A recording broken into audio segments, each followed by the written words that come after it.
And I know you have something on this too, so I want to share mine with you to get your thoughts on it. I've been building this framework of how to talk to my team about what helps you grow at the company. Yeah. And I used a very, very simple analogy and metaphor of beginning at the bricklayer.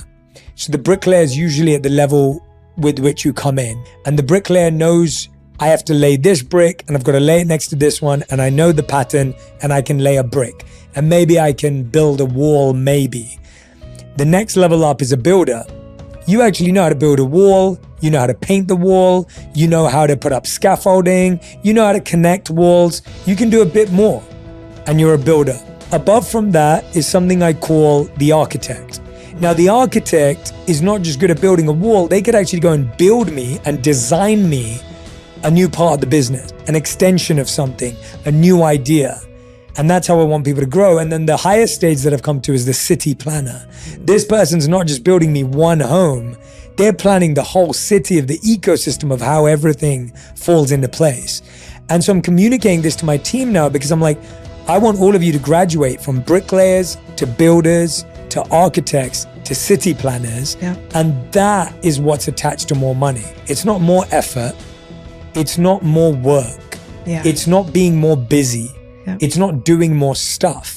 These all come with a different type of vision. They come with a different strategic element. They come with more care. They come with a wider scope. It isn't just about, oh, but I worked more hours this year, or I put in more time. Didn't you see how much effort I put in? And I think those things don't necessarily result in more success for a company. What's your thoughts on that? I think it's perfect. One, we all want to feel like we can see a future at an organization. And I think we all want to make money, but we also really want to know that we're getting better. And we want to know that we're going to get rewarded for all the hard work we're going to put in over the long term. And so if you can show people a vision for the future, I think that's incredible. I totally agree. We also talk about it as, and this isn't quite the same because a bricklayer is in many ways just as important as the city planner. And so one other way we talk about it is called the NPC ladder. And we sort of talk about, how there are video games, right? And in the video games, you have the NPCs, which are sort of these people that sort of stay in the same spot and repeat the same things, like, find the dragon, find the dragon. And some people choose to kind of stay in the same spot and to stay as an NPC for much of their life and not to move to each level of the game where you become not the main character next, you're a supporting cast member, and then you might be one of the main characters and then you might be the protagonist, etc. And so at the very top of my best performers, where I say the people who will be paid the most, maybe eventually get equity, well, they're the main characters. And that means that they actually change the script. They move forward the company overall. And so I love that. And I think, for most of us, there's a saying that you don't leave bad jobs, you leave bad leaders.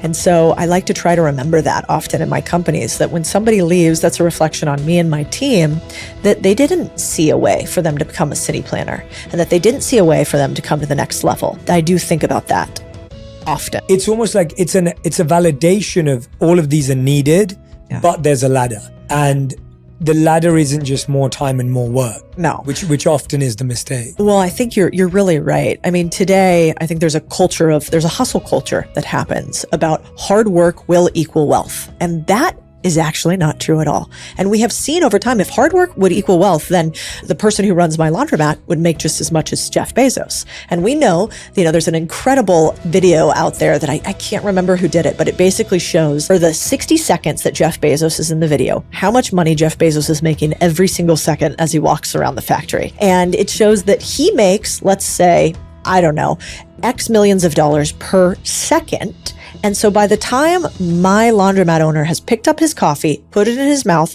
Jeff Bezos has already lapped him multiple times for the year.